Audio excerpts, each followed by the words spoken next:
baru sebab kita dipilih. Amin. Amin. Siapa yang terpikir bahwa dia bukan dipilih? Saya pernah terpikir sebenarnya. Pelayanan di depan adalah sudah dipilih Tuhan. Amin. Pelayanan di cuci tandas sudah dipilih Tuhan. Bukan sebab cuci tandas di belakang, oh kita tidak tinggal sudah, atau menyapu susun meja tidak tinggal sudah. Sebenarnya di mata Tuhan semua adalah sama. Amin. Kita dipilih.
Sebelum saya minta semua untuk menenangkan diri, tarik nafas 3 kali. Tapi jangan hembus di muka kawan.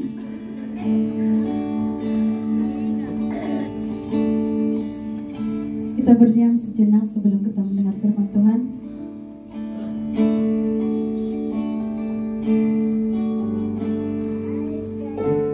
Mari kita bawakan berkat kemurahan-Mu. Kita berterima kasih dengan Tuhan atas penyertaan Dia dalam hidup kita sepanjang minggu ini. Kita selamat sebab Tuhan sepercaya itu, dan sebenarnya setiap orang punya pergumulan, amin.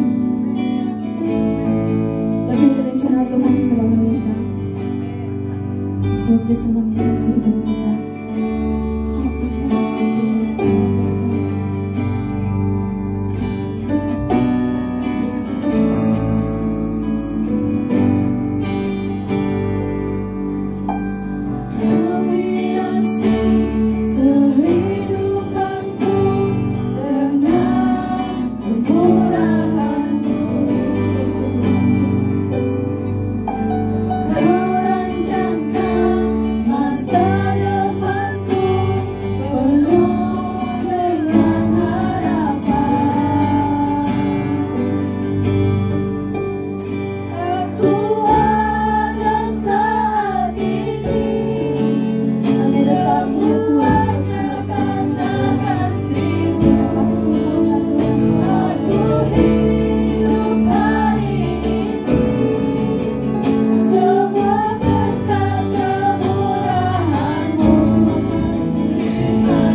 sehat, dalam keadaan yang selamat, dalam keadaan yang berkecukupan ya Tuhan. Terima kasih ya Tuhan, Tuhan terus menerus Tuhan memberkati kami Tuhan.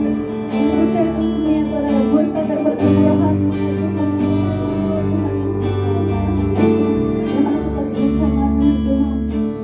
Kami percaya Tuhan, apapun yang terjadi saat ini ya Tuhan dalam hidup kami, bahkan apapun yang terjadi saat ini ya Tuhan, di negara Malaysia maupun di negara lainnya Tuhan saat ini Tuhan, semua itu Tuhan atas pimpinan dan rencana-Mu ya Tuhan, oleh Tuhan Yesus.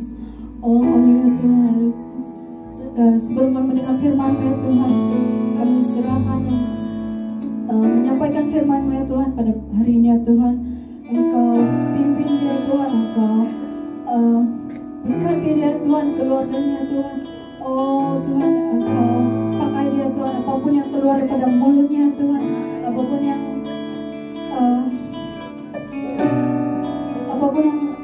dia sampaikan padanya Tuhan, biar kami dapat menerima firman itu ya Tuhan, karena kami percaya Tuhan firman-Mu itu adalah hidup ya Tuhan Yesus. Oh haleluya Tuhan Yesus. Terima kasih ya Tuhan, terima kasih Roh Kudus. Oh Tuhan, terima kasih ya Tuhan, terpuji termulia Tuhan. Biarlah kami sudah berdoa sampai syukur. Amin. Yesus, Kau berikan mereka Tuhan hati yang besar untuk mencintai dan mengasihi Yesus dalam hidup mereka. Tuhan, saya berdoa untuk guru-guru yang mengajar, Haslina dan juga Linda. Tuhan, Engkau berkati, urapi mereka, pakai mereka Tuhan untuk menyampaikan firman Tuhan. Pakai mereka Tuhan untuk menjadi penyambung lidah-Mu bagi anak-anak yang video tadi banyak tentang gejala sosial yang berleluasa dalam golongan sekitar kita. Ya sedar tidak sedar, mungkin kita semua pun sedar. Apa yang kita lihat di dalam video tadi itu saya ambil semua dari berita-berita. Jadi kalau dari berita itu ada kebenarannya. Ya, dan ada juga sumber yang ini memang sumber yang sahih dari infomo yang betul-betul dia mengatakan begitu, dia sharing dengan kami punya GK begini, dia kata dalam masa-masa ini selepas COVID-19 ya paling banyak peningkatan tentang kes bunuh diri. Dia mengatakan dia punya peratusan peningkatan itu 200%. Ataupun mungkin lebih dari itu. Jadi kita pikirkan, kenapa ini terjadi? Kenapa ia terjadi? Ya hanya satu sebab saja. Sebelum itu kita mau berdoa dahulu. Kita doa dulu untuk firman Tuhan pada hari ini. Mari kita berdoa.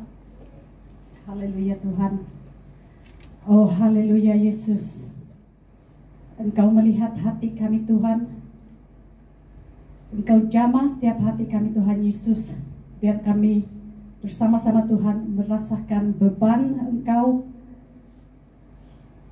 untuk melihat, untuk menjangkau mereka yang di luar Engkau ya Tuhan. Dan biar firman Tuhan yang dibawakan pada hari ini Tuhan akan menjamah hati kami Tuhan Yesus, akan memberi dorongan bagi kami ya Tuhan untuk kami bekerja di ladang Engkau melalui tema yang akan dibawakan pada hari ini yaitu Tuhan, generasi Yeremia. Biar Tuhan membangkitkan kami, generasi Yeremia, pada zaman ini Tuhan, pada abad ini Tuhan. Haleluya. Engkau pakai hamba-Mu ini Tuhan yang tidak punya apa-apa. Biar Engkau Tuhan mencurahkan urapan-Mu Tuhan, agar isi hati-Mu Tuhan Yesus yang disampaikan, beban hati-Mu Tuhan yang hamba-Mu ini akan sampaikan Tuhan, bukan dari kekuatan, bukan dari kepandaianku sendiri Tuhan, tetapi biar Engkau yang berbicara pada hari ini. Terima kasih Bapa, dalam nama Yesus kami berdoa. Amin. Amin. Oke, mari kita datang kepadaku bunyinya. Sebelum aku membentuk engkau dalam rahim ibumu, aku telah mengenal engkau, dan sebelum engkau keluar dari kandungan, aku telah menguduskan engkau. Aku telah menetapkan engkau menjadi nabi bagi bangsa-bangsa. Maka aku menjawab, Tuhan Allah, sesungguhnya aku tidak pandai berbicara, sebab aku ini masih muda. Tetapi Tuhan berfirman kepadaku, janganlah katakan aku ini masih muda, tetapi kepada siapapun engkau kuutus, haruslah engkau pergi, dan apapun yang kuperintahkan kepadamu, haruslah kau sampaikan. Janganlah takut kepada mereka, sebab aku menyertai engkau untuk melepaskan engkau. Demikian firman Tuhan. Lalu Tuhan mengulurkan tangannya dan menjamah mulutku. Tuhan berfirman kepadaku, sesungguhnya aku menaruh perkataan-perkataanku di dalam mulutmu. Ketahuilah pada hari ini, aku mengangkat engkau atas bangsa-bangsa dan atas kerajaan-kerajaan untuk mencabut dan merobohkan, untuk membinasakan dan meruntuhkan, untuk membangun dan menanam. Amin. Demikian firman Tuhan. Ya, ini ialah cerita tentang bagaimana Yeremia diutus, bagaimana Yeremia dipanggil Tuhan, dan bagaimana Tuhan mengutus dia. Ya, kita sudah banyak belajar, kita sudah belajar dari mana kampung Yeremia. Ya, walaupun saya tak dengar khotbah minggu lepas sebab saya di atas, tapi saya lebih kurang tahu begini, dari mana kampung Yeremia. Jadi sini hari ini ada pop quiz. Siapa ada dengar minggu lepas? Apa nama kampung halaman Yeremia? Pastor Lesta sudah bawa minggu lepas. Ada sesiapa generasi Yeremia yang mau try, mau coba? Dari Anatot, itu kampung dia. Ini tak pay attention nih minggu lepas, dah lupa. Ya, oke. Jadi kalau saya akan reverse balik dengan video yang tadi kita lihat, banyak kejadian-kejadian yang terjadi. Itu ialah tentang perbuatan-perbuatan dunia. Yang paling dahsyat seperti kemurtadan, yang meninggalkan Yesus, seks bebas, itu banyak terjadi. Jadi kenapa ini terjadi? Karena generasi ini tidak memiliki firman Tuhan. Mereka tidak ada pengenalan akan Injil kasih karunia Yesus. Mereka tidak memiliki apalagi iman kepada Yesus. Ya, thank you Yati yang mencantikkan saya punya slide. Dia nampak kosong saja tadi semalam saya hantar. Dan dia pergi desain balik. Wow, luar biasa. Thank you, thank you. Oke, jadi tanggung jawab siapakah untuk membawa mereka yang di luar sana, yang tidak memiliki firman Tuhan ini? Tanggung jawab siapa? Inilah tanggung jawab generasi Yeremia. Ya, bukan generasi Yeremia saja, tanggung jawab kita bersama. Tapi disebabkan tema kita ialah generasi Yeremia, jadi hari ini kita akan memikul tanggung jawab ini. Kita sebagai generasi Yeremia, ini tanggung jawab kita. Kita dipanggil menjadi generasi Yeremia yang memberitakan Injil kasih karunia Tuhan. Matius 28, 19-20. Karena itu, pergilah, jadikanlah semua bangsa muridku, dan baptislah mereka dalam nama Bapa dan Anak dan Roh Kudus. Amin. Ya, kalau tadi dalam lagu kita dipilih. Kita sudah dipilih sejak kita belum dilahirkan. Tuhan sudah memilih kita sebelum dunia dijadikan. Kita dipilih bukan saja untuk menyanyi, bukan saja untuk cuci tandas, tetapi kita dipilih untuk ini, amanat agung. Ini sebenarnya purpose kita ada di sini. Ini tujuan kita dipilih sebagai generasi Yeremia, yaitu kita harus melakukan amanat agung yang Tuhan sudah perintahkan. Yaitu apa? Apa Yesus kata? Jadikanlah semua bangsa muridku. Bukan saja kasih jadi murid, tapi baptis mereka juga. Sampai mereka benar-benar tertanam, benar-benar firman Tuhan itu benar-benar tertanam dalam pribadi mereka. Mereka memiliki firman. Ya, tidak heran, ramai orang yang mau menolak Tuhan. Ada yang lahir keluarga Kristen, tetapi dia akhirnya menjadi murtad. Dalam kalangan keluarga saya sendiri, macam cousin-cousin gitulah. Ya, ada juga yang dahulu aktif pelayanan dari kecil, lahir saja dah kena baptis jadi Kristen. Tapi di akhirnya sudah dewasa, apa yang terjadi? Mereka murtad, mereka menyangkal Yesus, meninggalkan Yesus. Sebab mereka tidak memiliki firman. Tidak ada pengenalan firman yang betul-betul tertanam dalam hati mereka. Tidak cukup untuk kita tahu Yesus. Ya, saya tahu Yesus, saya sudah terima dia, saya sudah selamat. Itu tidak cukup, saudara. Tidak cukup untuk kita setakat terima Yesus. Tetapi kalau kita tidak mengenali firman, mengamalkan firman Tuhan dalam hidup kita, in the end, saya tidak heran kalau bila terjumpa itu lelaki yang ganteng, tetapi tidak seiman dengan kita, saya tidak heran kamu akan mengikuti dia dan menjual Yesus. Iya, sebab kamu tidak paham apa yang kasih karunia sudah berikan kepada kita. Yesus mati, Yesus selamatkan kita, dia disalibkan, dia bangkit, dia naik ke surga, dan satu hari dia akan datang balik untuk mengangkat kita bersama-sama dia di surga. Kita akan memerintah bersama-sama dia. Itu semua kita tidak paham kalau kita tidak memiliki firman. Amin. Dan itu saya tidak heran kalau kamu meninggalkan Yesus. Tapi saya percaya kita semua yang ada di sini, kita tetap setia. Kita adalah generasi Yeremia yang setia. Amin. Oke, jadi firman Tuhanlah yang membawa kita kepada pengenalan akan Tuhan. Firman Tuhanlah yang akan membawa kita kepada pengenalan akan Injil. Firman Tuhanlah yang akan membawa kita kepada pengenalan kasih karunia Tuhan. Apa itu kasih karunia Tuhan? Penyelamatan Tuhan yang cuma-cuma. Kita tidak perlu cari di mana, kita tidak perlu bayar untuk bayar keselamatan itu. Tidak perlu, kita tidak perlu mencari pahala untuk diselamatkan. Saya buat baik supaya saya akan diselamatkan. Saya bagi persepuluhan supaya akan diselamatkan. Itu ialah fakta yang salah. Keselamatan, kasih karunia diberikan cuma-cuma. Tapi sebagai orang yang diselamatkan, kita harus meresponi. Kita harus lahir baru. Kalau sudah lahir baru, kita harus buat baik. Ya, penyelamatan yang cuma-cuma yang Yesus berikan tanpa buat baik, tanpa kita buat baik pun kita diselamatkan. Itu bukan lesen untuk kita buat dosa, tahu? Itu bukan lesen.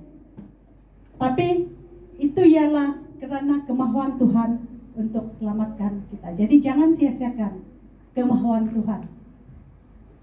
Firman Tuhan jugalah yang membuatkan kita memiliki iman kepada Tuhan Yesus. Jadi ayo generasi Yeremia, anak-anak muda, mau menerima pengurapan Yeremia hari ini? Ya, kamu harus memiliki firman Tuhan dahulu. Saya percaya kalau kamu menghidupi firman Tuhan dalam pribadi kamu, saya percaya kamu akan dipakai Tuhan dengan luar biasa. Amin. Jadi saya punya tema hari ini sebenarnya tentang, saya sudah rancang saya punya tema, ialah generasi yang memiliki firman.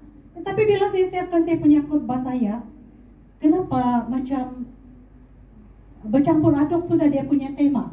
Jadi kita berikan saja tema besar dia, generasi Yeremia. Ya, tidak perlu tema kecil sebab dia sudah bercampur aduk. Oke, mari kita belajar dulu. Kenapa generasi Yeremia ini dikatakan anak-anak muda ini ialah generasi Yeremia? Kita belajar ulang kaji balik tentang latar belakang Yeremia. Ya, kita sudah belajar minggu lepas kan, latar belakang Yeremia. Yeremia melayani sebagai nabi dalam pemerintahan 5 raja. Walaupun dalam kitab Yeremia hanya 3 raja saja yang disebut, sebab 2 raja itu dia punya pemerintahan hanya sekejap, 3 bulan gitu. Jadi Yeremia tak catat. Yeremia dipanggil Tuhan ketika pemerintahan Raja Yosia. Kalau di sini kita nampak dia ada 5 raja, Yosia, Yoahaz, Yoyakim dan Zedekia.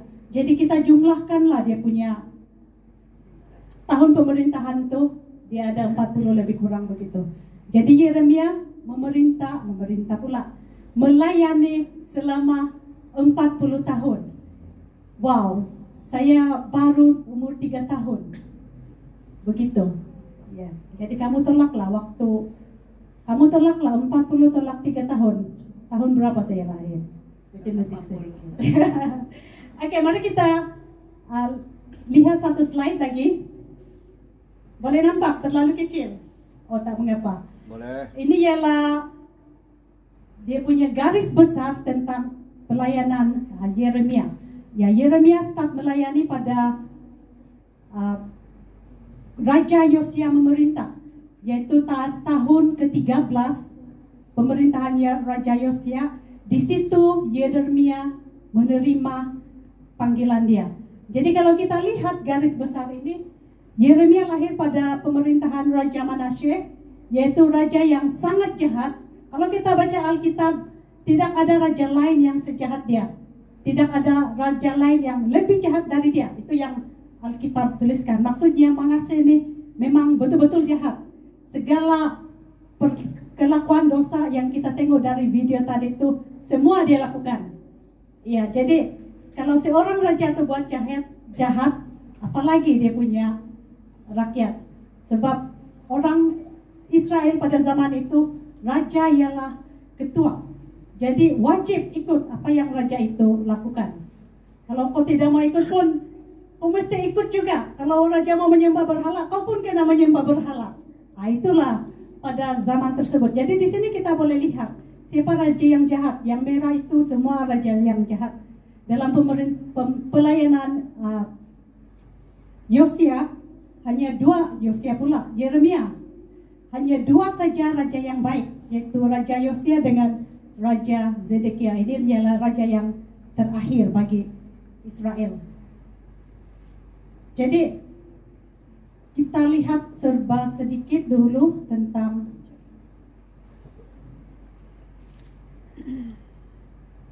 Raja Yosia. Raja Yosia melakukan apa yang benar di mata Tuhan.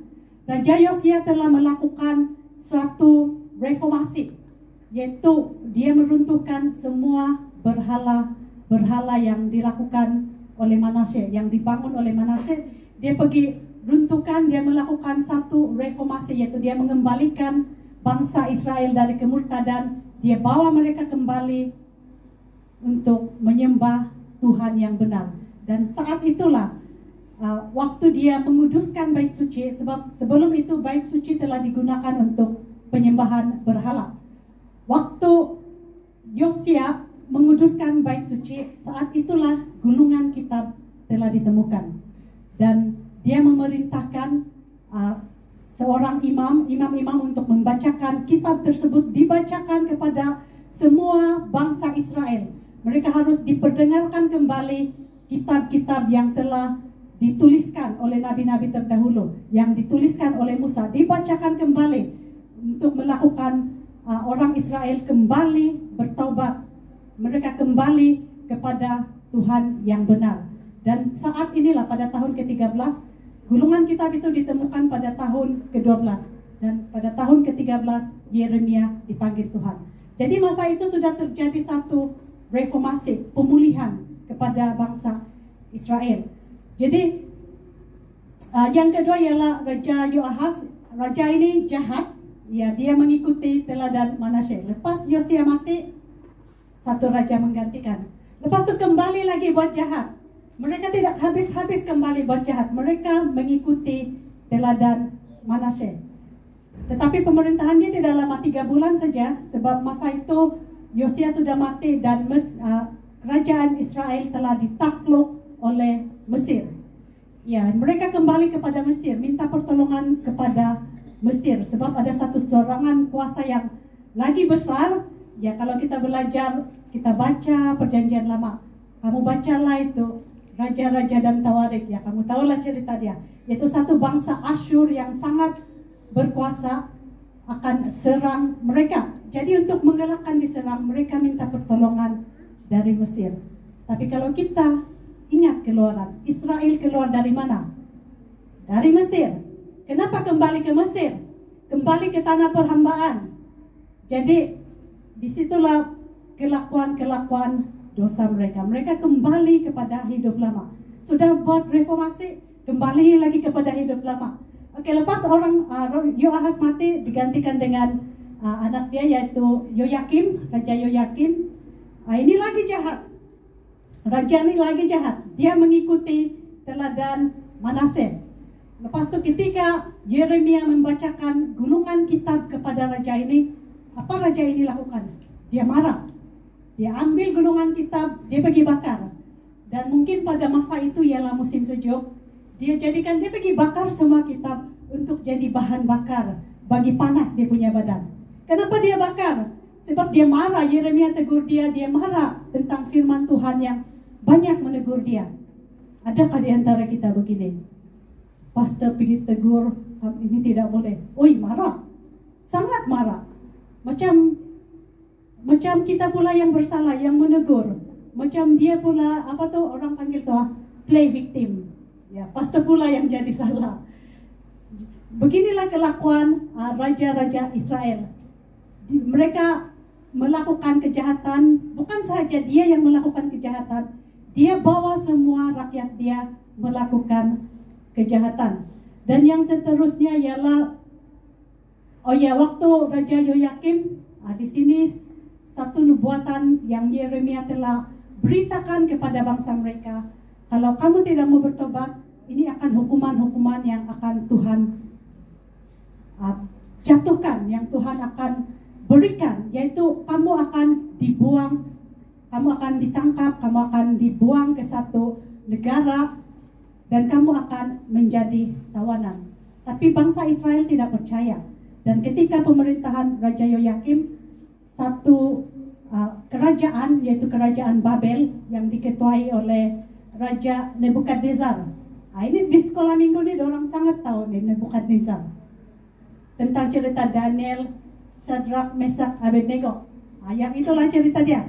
Nebukadnezar telah menyerbu Yerusalem, dan dia telah mengangkut orang-orang separuh daripada, ini ialah pembuangan awal orang Israel. Mereka mengangkut separuh daripada orang-orang Israel jadi tawanan, dibuang ke Babel. Dan peralatan-peralatan di bait suci yang Yosia sudah sucikan balik, sudah buang berhala-berhala dia, tinggal peralatan-peralatan kudus, emas-emas semua yang Salomo bina. Mereka ambil semua peralatan bait suci diambil semua dan dibawa ke Babel. Dan yang seterusnya ialah Raja Yoyakim. Dia tak lama memerintah, dia 3 bulan sahaja. Dia juga seorang yang jahat. Dia melakukan apa yang jahat di mata Tuhan. Dia juga mengikuti teladan Manase. Dan dia pun dibuang ke Babel juga orang ini. Dan yang terakhir yaitu Raja Zedekia. Dia melakukan apa yang benar di mata Tuhan. Dan waktu inilah penggenapan tentang pembuangan. Rumah Allah telah dibakar, bait suci telah dibakar, tembok Yerusalem telah diruntuhkan, semua perkakasan alat di bait suci telah diangkut, dibawa semua ke Babel. Dan inilah pengakhirannya runtuhnya kerajaan Yehuda. Ya, kenapa ada Yehuda, kenapa ada Israel? Ya, bacalah kitab. Bacalah firman Tuhan. Kita tahulah kenapa ada Yehuda, kenapa ada Israel. Sebenarnya mereka ialah satu negara yang sama. Waktu pemerintahan Daud Salomo, selepas Salomo terjadi di situ perebutan kuasa. 10 suku ini tidak mau raja ini, Rehabiam tidak mau menjadi raja. Jadi buatlah satu raja lagi. Raja siapa? Jerobeam. Jadi 10 suku mengikuti dia, Israel, dan mereka telah dihukum Tuhan, dihancurkan terlebih dahulu. Mereka telah dibuang terlebih dahulu. Dan Tuhan bangkitkan Yeremia, peringatkan kepada bangsa Yehuda, jangan kamu juga dihancurkan seperti saudara kamu yang 10 suku itu. Kalau kamu mengikuti teladan mereka, sebab orang Israel 10 suku itu, mereka mengikuti perbuatan-perbuatan yang jahat. Raja mereka semua jahat. Semua jahat, macam tiada yang baik, semua jahat. Jadi Tuhan peringatkan, dia bangkitkan Yeremia, beri peringatan kepada rakyat Israel, kepada raja, kepada imam, beri peringatan supaya ini tidak terjadi di Yehuda. Dan mereka tidak mendengar. Mereka tetap melakukan dosa yang dilakukan oleh Manasye. Dan apa yang terjadi? nubuatan Yeremia telah digenapi. Sewaktu pemerintahan Zedekia, Israel telah dihancurkan. Ya, dan kalau kita terus baca Alkitab, kita baca Ezra, Nehemia, mereka telah dihukum Tuhan selama 70 tahun hidup di pembuangan. Di sanalah kita mendengar cerita tentang Esther, tentang Daniel, waktu mereka berada di negara Babel. Tetapi Tuhan tetap memelihara mereka, sebab itu janji Tuhan. Mereka telah dihukum, dibuang ke sana berapa lama? 70 tahun. Mereka hanya kembali ke Israel selepas 70 tahun. Ya, baca Nehemia, kita akan baca balik. Mereka bina balik bait suci, mereka bina balik tembok Yerusalem, dan bait suci yang dibina, yang waktu Yesus marah tuh, dia pergi cambuk semua orang. Itu ialah bait suci yang dibina selepas kehancuran Israel, bukan bait suci Salomo. Itu ialah bait suci yang kedua. Yaitu sekadar info lah bagi kita. Sejarah. Oke, Yeremia dipanggil ketika dia masih muda, lebih kurang umur dia dalam 20 tahun begitu. 20 tahun, maafkan saya punya ejaan, terkurang. Jadi waktu pemerintahan Raja Yosia yang ke-13 tahun, jadi boleh dikatakan Yeremia ini adalah nabi secara official bagi Tuhan, tetapi tidak diakui oleh manusia. Orang-orang Yehuda, orang Israel tidak mau mengakui dia, malah marah dengan dia. Namun sepanjang hidupnya Yeremia tidak diakui karena firman Tuhan yang disampaikan terlalu keras. Ya, tentang penghakiman saja, semua dengan hukuman. Kamu buat ini akan Tuhan berikan. Orang paling tidak suka kalau ditegur kesalahan. Kalau kamu buat ini punishment yang kamu dapat. Semua orang tidak suka itu. Jadi itu ialah lumrah manusia. Dan itulah yang terjadi. Orang Israel tidak mau menerima dia sebab asik mengatakan tentang yang salah. Asik salah saja, stres aku begini, dia kata. Stres aku begini, asik ditegur saja. Itulah pelayanan Yeremia. Jadi saudara, kalau kita sering kali di dalam hidup kita, panggilan hidup kita belum tentu diakui oleh manusia. Ya, kalau kita dipanggil seperti Yeremia, kita diutus ke satu bangsa dan kita menegur mereka, belum tentu orang itu sukai kita. Belum lagi ke bangsa lain lah, baru kita punya family sendiri, kita tegur dia. Kau siapa? Umur kau berapa? Saya lebih dulu makan asam garam, dia kata. Tidak mau ditegur. Jadi belum tentu apa yang kita lakukan itu diakui manusia. Tetapi jangan risau, sebab kamu sudah dipanggil Tuhan. Amen. Secara official, ya dalam Tuhan kamu seperti Nabi Yeremia. Amin. Jadi Yeremia melayani lebih kurang 40 tahun. Sepanjang pelayanan Yeremia, umat Israel meninggalkan Tuhan. Mereka tidak bertobat, sehinggalah Yeremia meninggal dunia. Mereka tidak bertobat, dan nubuatan Yeremia benar-benar digenapi, di mana bangsa Israel telah ditawan, dibawa ke Babel. Kota Yerusalem dihancurkan, bait Allah yang dibina Salomo diruntuhkan, dan mereka hidup sebagai orang buangan selama 70 tahun. Ya, kalau kita dengar kisah Daniel, Ezra, Nehemia, Esther, itu mereka berada di pembuangan, sewaktu berada di pembuangan. Ya, itu serba sedikit tentang sejarah latar belakang. Oke, next. Oke, kita lihat cabaran pelayanan Yeremia. Ya, pelayanannya sangat mencabar. Kita imbas kembali pemerintahan Raja Manasye. Raja Manasye ini dia punya pengaruh buruk. Dia membawa bangsa Israel kepada kemurtadan, yaitu penyembahan berhala. Mereka menyembah bintang-bintang. Mereka berhubungan dengan roh-roh asing. Ya, mereka banyak berhubungan dengan roh-roh asing. Lepas itu, apalagi Manasye lakukan, dia menajiskan rumah Tuhan, yaitu bait suci. Dia bawa semua patung-patung berhala yang bermuka 4, dia letak di bait suci. Dia juga pembunuhan anak-anak. Dia sanggup bawa anak dia bunuh, dipersembahkan kepada dewa. Dan orang Israel juga mengikut begitu. Mereka sanggup bunuh anak sendiri, macam yang dalam Akbar yang tadi kita tengok tuh, kes buang bayi. Itu seperti perbuatan Manase, membunuh anak sendiri, dipersembahkan kepada dewa. Itu yang dia lakukan. Apalagi dia lakukan? Hidup tidak bermoral, yaitu seks bebas di bait suci. Sebab mereka ini banyak dewa-dewa yang mereka lakukan. Ada satu yang dikatakan Dewi Kesuburan. Jadi bila mereka menyembah kepada Dewi Kesuburan, mereka akan melakukan seks bebas di bait suci dan mereka anggap itu ialah penyembahan. Dahsyat tak dia punya kerusakan moral dia di situ. Imam-imam sendiri pun akan melakukan seperti itu sebab itu ialah Dewi Kesuburan. Mereka menyembah kepada dewa-dewa yang begitu. Sungguh sangat tidak bermoral dan raja dia sendiri akan melakukan, rakyat dia juga akan melakukan. Apalagi yang kejahatan yang dilakukan, ajaran-ajaran imam palsu.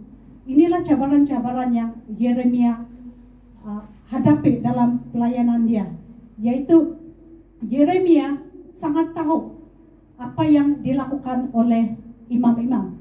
Sebab Yeremia lahir dari keluarga imam. Ya, nama bapa dia Hilkia. Hilkia ialah seorang imam. Tapi saya percaya bukan semua dalam imam-imam orang Israel itu melakukan itu. Ada juga yang bergumul seperti kita bergumul untuk bagaimana mau kembalikan bangsa ini kepada Tuhan. Banyak juga yang bergumul, tapi ramai imam-imam palsu. Mereka mengajarkan ajaran-ajaran seperti dewa-dewa yang disembah oleh raja mereka, yaitu Raja Manase. Jadi banyak penyelewengan yang dilakukan oleh imam-imam. Sebab itu Yeremia tidak disukai oleh imam-imam yang lain. Dia pergi tegur semua imam-imam akan kelakuan dosa mereka. Dia pergi tegur. Jadi mereka tidak suka. Coba bayangkan, saya ada pastor yang lebih yang ternama lah, yang kita kenal semua. Contoh dia macam Pastor Eddie, Pastor Sam. Pergi jumpa dia, lepas tu pergi tegur dia. Apakah kita berani? Apakah saya berani? Tetapi Yeremia berani sebab dia tahu kelakuan imam-imam di situ yang tidak bermoral, banyak penyelewengan yang tidak betul lah. Dia menegur mereka dan imam-imam itu marah. Apalagi yang cabaran Yeremia. Yeremia melawan raja-raja. Siapa berani melawan raja? Pergi tegur, alamatnya kena pancung. Kalau zaman itu lagi perkataan raja itu sangat muktamad. Dia beri satu kata saja, nabi itu akan kena bunuh. Tapi itulah cabaran Yeremia. Dia sangat berani, walaupun dia terpaksa melawan imam-imam, walaupun dia terpaksa melawan raja-raja, tetapi dia tetap melakukannya demi Tuhan.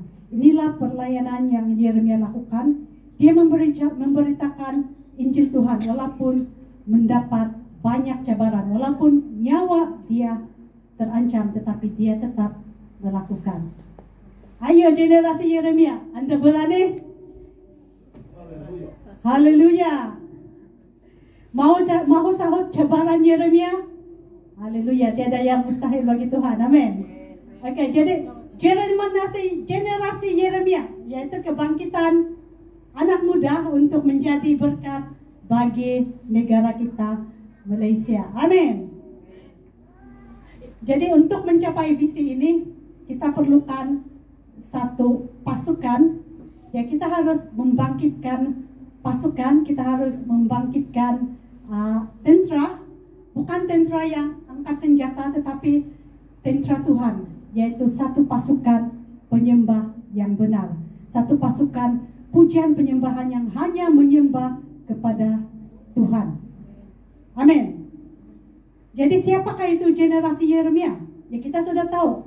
Hari itu cikgu sudah bawa dalam minggu yang pertama. Anak muda yang berumur 30 tahun ke bawah. Itulah generasi Yeremia. Tapi bagi saya bukan yang 30 tahun ke bawah saja. Semua anak-anak muda adalah generasi Yeremia. Generasi Yeremia adalah generasi yang sangat mencintai Tuhan Yesus, yaitu satu generasi yang di akhir zaman yang Tuhan bangkitkan untuk penuaian jiwa yang terbesar. Jadi generasi Yeremia ini mereka berjalan dalam otoriti yang Tuhan berikan dan pengurapan yang Tuhan sudah berikan untuk mereka tetap berdiri tegak. Ya, kalau tadi kita baca, begitu berat cabaran Yeremia, terpaksa melawan raja-raja, sehingga buat hati kita jadi kecut. Saya tidak maulah menjadi generasi Yeremia, sangat mencabar. Jangan risau, kita akan berjalan di dalam otoritas yang Tuhan sudah berikan, dalam otoritas dan pengurapan yang Tuhan sudah berikan. Itu yang akan memampukan kita. Generasi Yeremia juga tidak berkompromi pada dosa. Mereka adalah generasi yang berani melawan arus untuk melakukan setiap perintah Tuhan. Sama seperti Yeremia memakai Nabi Yeremia pada zamannya. Jadi, apakah ciri-ciri generasi Yeremia? Yang pertama, generasi yang profetik. Apa ini generasi yang profetik? Yeremia 1 ayat 4. Kita lihat. Firman Tuhan datang kepadaku bunyinya. Oke, generasi yang profetik ini ialah semua perkataan, cara percakapan dia, cara pergaulan dia seiring dengan firman Tuhan. Kalau dahulu hidupnya berantakan, bila kamu mengikuti Tuhan dengan benar, hidup kamu akan diubahkan. Dari perkataan kamu akan diubahkan. Dari cara percakapan kamu, Tuhan akan ubahkan. Karena kalau kita baca, Yeremia dipanggil untuk menyampaikan suara Tuhan. Dia menjadi penyambung lidah Tuhan. Begitu juga dengan kita. Kita dipilih untuk menyambung lidah Tuhan. Bukan berdiri di mimbar saja kita menyambung lidah Tuhan. Dimanapun kita berada, di tempat kerja. Sebab ladang pelayanan kita yang sebenar ialah di luar, bukan dalam gedung gereja. Dalam pergaulan kita dengan rekan-rekan, bagaimana perkataan kita? Apakah perkataan kita masih penuh dengan F, ataupun perkataan kita dipenuhi dengan firman Tuhan? Cara perkataan memiliki firman Tuhan, itulah profetik. Jadi pada hari-hari ini, kita semua di antara kita di sini, kita dipakai Tuhan untuk menyatakan nubuatan, menyatakan profesi. Profesi itu ataupun nubuatan ialah kata-kata yang menguatkan orang sesuai firman Tuhan. Contohnya begini, ketika kita datang ke gereja, kita merasakan bahwa khotbah itu sangat kena dengan kita, sangat menguatkan kita. Itulah profesi, itulah nubuatan yang Tuhan sampaikan. Kamu perlukan ini. Bila kamu dengar khotbah itu, ya, jawaban kamu telah dijawab. Itulah profesi. Itulah nubuatan yang Tuhan pakai. Jadi kita di sini semua, kita adalah generasi Yeremia. Yeremia itu siapa? Nabi. Seorang nabi itu melakukan nubuatan. Jadi kita juga sebenarnya adalah nabi. Amin. Amin.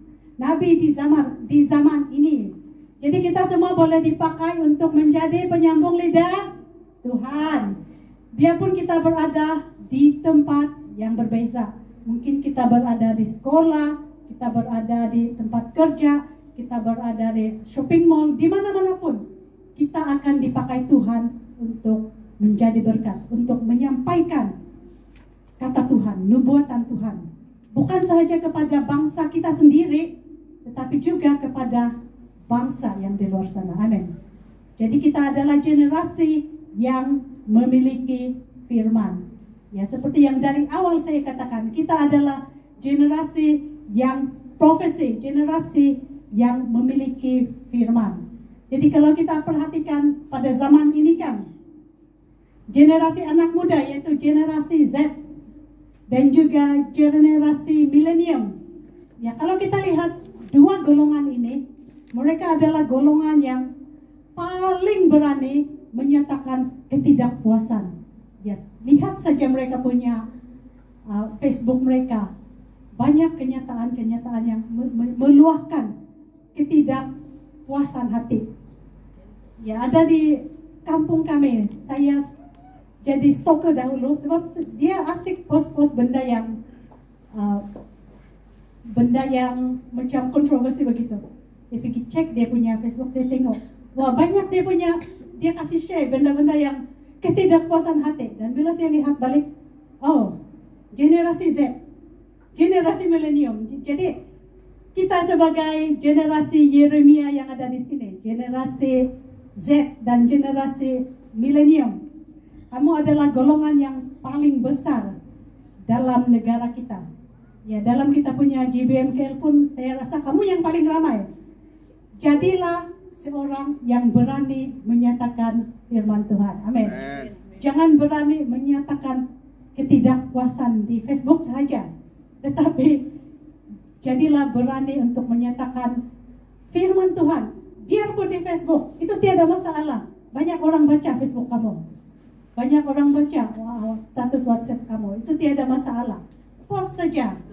Jadi ada satu pepatah mengatakan begini, untuk menghancurkan satu negara bagi racun anak-anak muda dia. Dan pepatah ini memang betul. Kalau anak-anak muda kita dihancurkan, siapa lagi yang akan menggantikan yang tua? Yang anak-anak kecil, bagaimana mereka mentadbir negara tanpa bimbingan yang lebih dewasa? Kalau yang tua ada mati, siapa lagi yang mentadbir negara tersebut? Itulah kehancuran negara. Jadi untuk membangkitkan kerajaan Tuhan lebih besar, ramai jiwa diselamatkan, ayo generasi Yeremia, anak-anak muda, kamu harus bangkit memberitakan firman Tuhan. Amin. Jadi ayat ini diulang kembali di dalam ayat 9, yaitu lalu Tuhan mengulurkan tangannya dan menjamah mulutku. Tuhan berfirman kepadaku, sesungguhnya aku menaruh perkataan-perkataanku ke dalam mulutmu. Amin. Tuhan meletakkan firman Tuhan dalam mulut kita untuk kita sampaikan kepada orang lain. Kita melakukan nubuatan pada orang lain. Mana tahu pada saat itu orang itu benar-benar perlukan firman Tuhan, itu akan menguatkan hati dia. Jadi tidak ada masalah. Kita katakan saja, kita post saja. Saya punya status WhatsApp, saya tengok siapa viewer dia. Oh ya, ramai juga yang bertudung tu tengok. Tak sangka dalam hati saya, dorang baca, dan saya puji Tuhan bila mereka baca tentang firman Tuhan. Okay, next. Yang kedua, apa ciri-ciri generasi Yeremia? Ialah generasi yang dipulihkan. Yeremia 1 ayat 5. Sebelum aku membentuk engkau dalam rahim ibumu, aku telah mengenal engkau, dan sebelum engkau keluar dari kandungan, aku telah menguduskan engkau. Aku telah menetapkan engkau menjadi nabi bagi bangsa-bangsa. Jadi dalam ayat ini ada dua pernyataan, ada dua pemahaman yang kita akan selidiki, yaitu Tuhan berkata begini, aku yang bagi kamu anak. Ini dia berikan perkataan bagi saya kepada ibu bapak. Aku yang bagi kamu anak. Aku yang letakkan anak ini dalam rahim kamu. Dan aku, Tuhan itu berkata, ada tujuan ilahi untuk hidupnya, untuk anak tersebut. Jadi anak-anak muda yang ada di tempat ini, tujuan hidup kamu tidak sama dengan tujuan ibu bapak kamu. Kalau ibu bapak kamu begini, belum tentu kamu akan hidup begitu. Sebab Tuhan ada tujuan sendiri untuk kamu. Jadi kau harus hidup dan mati bagi tujuan ilahi yang Tuhan sudah siapkan. Bukan apa yang ibu bapak kita sudah rancang. Itu tiada masalah. Kalau rancangan ibu bapak kita seiring dengan firman Tuhan, seiring dengan apa yang Tuhan lakukan, itu tiada masalah. Tapi yang pasti Tuhan ada tujuan untuk kamu. Jadi sebab kamu ini diciptakan spesifik khusus untuk tujuan Tuhan. Ya, saya katakan ini sebab saya sekarang mengutbahkan perkara ini kepada anak-anak muda. Mungkin kami dahulu yang sudah melepasi generasi Yeremia, kami juga sudah pernah mendengar ini daripada orang yang senior dari kami. Dia mengatakan, kamu diciptakan spesifik untuk tujuan ilahi Tuhan. Ya, kami juga menerima ini dan kami imani, kami ikuti. Dan hari ini saya akan katakan juga kepada kamu perkara yang sama. Jadi itu ialah pernyataan yang pertama dari ayat ini. Yang kedua ialah kita coba perhatikan ada berapa kata nanti. Ada berapa kata aku dekat situ? Ada 4. Maksudnya untuk generasi ini aku yang bentuk dia, aku yang siapkan, aku yang tetapkan, aku yang utus. Nah, itu semua dari Tuhan. Tuhan yang akan melakukan segala-galanya. Jadi aku yang membentuk. Membentuk ialah Tuhan memberikan kita identiti dan gambar diri. Tuhan kata, aku membentuk engkau. Saya berikan kamu identiti, bukan identiti MyCard kamu, itu dunia yang bagi, bukan identiti FB profile kamu, bukan gambar dunia kamu, itu bukan gambaran kamu, tapi identiti kamu adalah kamu, anak Tuhan. Amin. Ya, kita adalah anak Tuhan. Status kita berbeda dengan dunia. Kita ialah anak Tuhan. Nanti orang dunia dengar, kok begitu? Anak Tuhan. Adakah Tuhan itu kawin? Yang di luar sana, yang tidak ada firman, dia tidak paham. Jadi itulah perlunya kita menggali firman Tuhan. Bagaimana saya boleh jadi anak Tuhan? Bagaimana status saya berubah jadi anak Tuhan? Melalui Yesus. Melalui Injil kasih karunia Tuhan yang memberikan kita status menjadi anak Tuhan. Itu identiti kamu. Walaupun Yati anak perempuan itu bapak di dunia, tapi kamu tetap status anak Tuhan. Amin. Oke, aku mengenal engkau. Itu Tuhan mengetahui kelemahan dan kekuatan kita. Tuhan tahu akan kita punya bakat, kita punya kelebihan. Apa yang kita ada itu Tuhan pakai. Dipakai Tuhan sesuai pelayanan yang Tuhan sediakan. Tuhan tahu kelemahan kita. Ini kelemahan kita. Jadi Tuhan akan campur tangan. Tuhan akan perlengkapi apa yang kurang. Oke, yang seterusnya menguduskan. Aku menguduskan. Set apart to the holy purpose. Ya, Tuhan sudah tetapkan kita untuk tujuan yang kudus.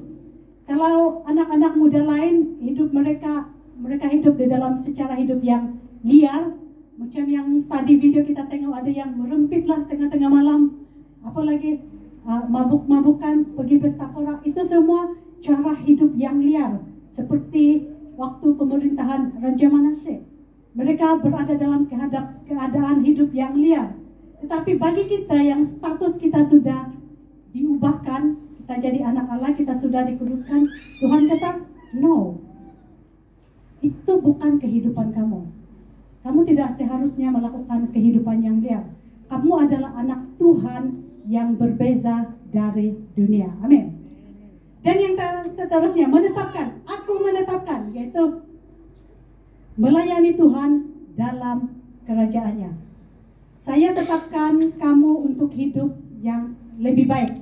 Firman Tuhan mengatakan, yaitu untuk melayani Tuhan dalam kerajaannya. Apa tujuan kita? Tuhan tetapkan kita untuk melayani Dia.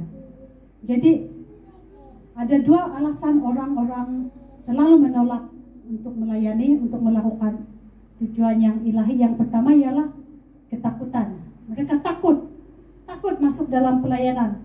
Bukan takut dalam masuk dalam pelayanan full time, berhenti dari pekerja, tetapi takut untuk menyatakan Injil berita Tuhan kepada orang lain. Kita takut. Ya, saya tidak nafikan. Kita semua ada ketakutan itu. Yang kedua ialah kita berada di dalam comfort zone. Kita terlalu selesa. Payah pelayanan lah, saya sudah selesa begini. Ini 2 perkara yang selalu membuatkan orang tidak mau melayani. Oke?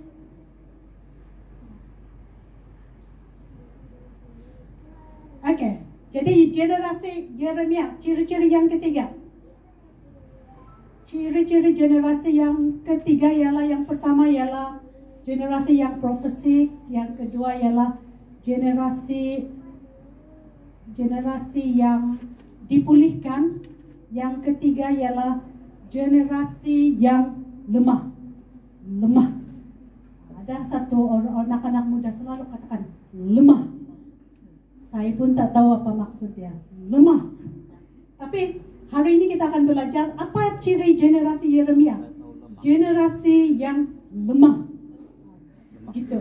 Oke, kenapa dia dikatakan lemah? Oke, Yeremia 1:6. Maka aku menjawab, Tuhan Allah, sesungguhnya aku tidak pandai berbicara sebab aku ini masih muda. Di sini ketika Tuhan memanggil Yeremia memberi alasan. Tuhan, jangan akulah pergi pelayanan. Saya ini tidak pandai bercakap. Saya ini so shy, super shy. Macam itu. Sangat malu. Saya tidak pandai bercakap di depan. Saya sangat malu. Jangan saya lah. Tidak mau. Itu alasan yang sama seperti Yeremia. Tuhan, jangan akulah Tuhan. Saya ini masih muda. Saya tidak pandai bercakap. Itu alasan yang diberikan. Kita juga sering beri alasan yang sama. Jangan Tuhan, saya ini sangat malu. Jangan saya lah, saya baru kawin. Adakah yang baru kawin di sini? Kami baru nak pergi honeymoon. Jangan saya lah pergi pelayanan. Jangan saya lah, saya ini masih ada baby kecil. Jangan saya lah pergi pelayanan. Itu adalah alasan-alasan yang kita sering berikan. Jangan saya lah Tuhan, nanti orang bergosip dengan saya kalau saya pergi pelayanan. Nanti orang kata, saya ini orang yang berlagak holy. Jangan bawa dia lah pergi tengok wayang. Dia itu orang holy. Jadi, dia tidak mau diperkatakan begitu. Itu alasan yang kita selalu berikan. Jadi, alasan kita adalah sama, yaitu takut dalam panggilan, sama seperti Yeremia. Tapi Tuhan berkata, saya tidak perlukan generasi yang tunjukkan diri kuat. Saya tidak perlukan generasi yang sok kuat. Orang Indo kata sok kuat. Orang yang berlagak. Tuhan tidak mau generasi yang tunjukkan diri dia hebat. Tetapi Tuhan katakan, saya perlukan generasi yang berkata, Tuhan, aku lemah. Saya tidak mampu jalan sendiri, tetapi saya perlukan Tuhan. Di saat kita akui kelemahan, di situ Tuhan akan turun tangan. Amin. Ya, kita lihat dalam Yeremia 7 dan 8. Saya akan baca yang ke-8. Ini respon Tuhan. Janganlah takut kepada mereka, sebab aku menyertai engkau untuk melepaskan engkau. Demikian firman Tuhan.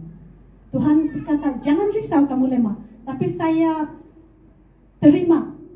Saya lebih mau kamu akui kelemahan kamu. Kamu mengakui kelemahan, saya turun tangan. Itu yang Tuhan beritakan kepada Yeremia. Oke, yang terakhir, generasi yang ditetapkan. Ciri generasi Yeremia yang terakhir adalah generasi yang ditetapkan. Ayat 10. Ketahuilah pada hari ini aku mengangkat engkau atas bangsa-bangsa dan atas kerajaan-kerajaan untuk mencabut dan merobohkan, untuk membinasakan dan meruntuhkan, untuk membangun dan menanam.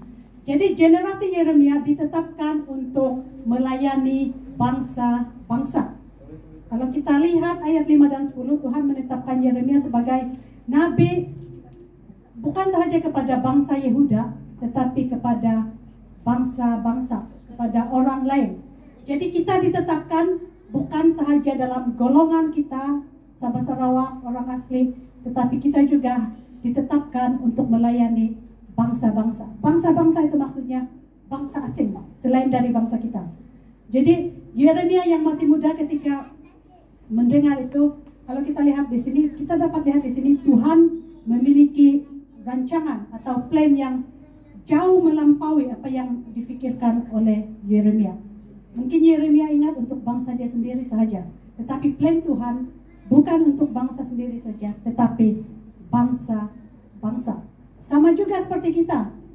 Plan kita begini saja, tapi plan Tuhan jauh sampai tak terukur plan Tuhan. Itu plan Tuhan. Kita sudah ditetapkan untuk satu rancangan Tuhan yang lebih besar.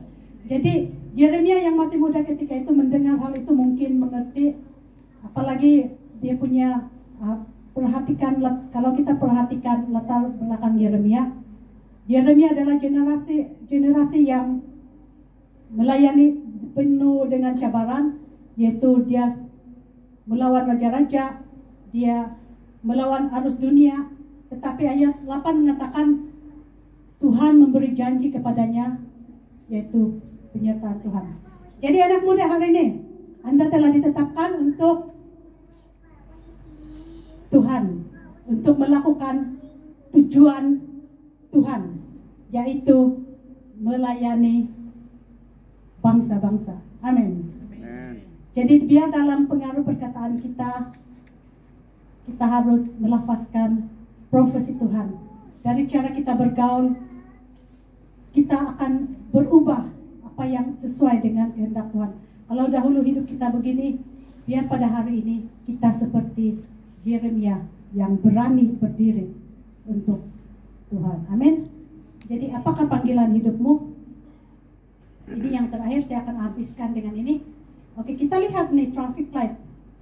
Ya, kita paham merah itu berhenti, kuning sedia untuk berhenti. Tapi ada orang sedia untuk pandu laju supaya tidak terstop di merah. Dan hijau ialah, ketawa, mungkin ada pengalaman. Dan hijau ialah kita harus pergi. Jadi jawaban umum kalau kita tanya orang, apa panggilan hidupmu? Oke, kita lihat ini respon-respon orang. Yang warna merah, kita lihat warna merah dulu. Merah, tidak bergerak. Responnya begini, saya tidak ada panggilan. Jadi, ataupun hal itu tidak penting. Itu, apalagi panggilan hanya untuk orang tertentu saja. Panggilan hanya untuk hamba-hamba Tuhan, untuk nabi-nabi, untuk EJK. Saya tidak ada panggilan, bukan panggilan saya. Jadi dia berhenti, tidak mau pergi kemana-mana. Dia berada di lampu merah. Oke, yang kedua. Yang kedua ialah kuning. Oke, orang ini ialah orang yang ragu-ragu. Saya masih belum tahu tentang panggilan saya. Dia masih pikir, apa panggilan saya ya? Tak mengapa, kamu tanyalah Tuhan hari ini. Tapi kita sudah diberitahukan tadi apa panggilan kita. Saya tidak boleh, saya lemah. Nah, ini alasan yang biasa. Ataupun memberi alasan, jangan pilih saya lah. Jangan saya lah, bagi dia. Ini ialah orang yang berada di lampu kuning. Oke, yang ketiga ialah hijau. Jalan. Ya, kalau kita berada nampak traffic light itu hijau, kita akan jalan. Yaitu kita harus menjalani panggilan hidup. Panggilan yang Tuhan sudah tetapkan. Apa panggilan itu? Amanat agung Tuhan. Amin. Oke, mari kita lihat yang terakhir, ayat terakhir. Amanat agung. Mari kita baca bersama. Matius 28, 19 hingga 20. Kerana itu, pergilah, jadikanlah semua bangsa muridku, dan baptislah mereka dalam nama Bapa dan Anak dan Roh Kudus. Amin. Amin, generasi Yeremia. Anda berani menyahut cabaran ini? Untuk memberitakan firman? Ya, saya mengundang kita bermain musik.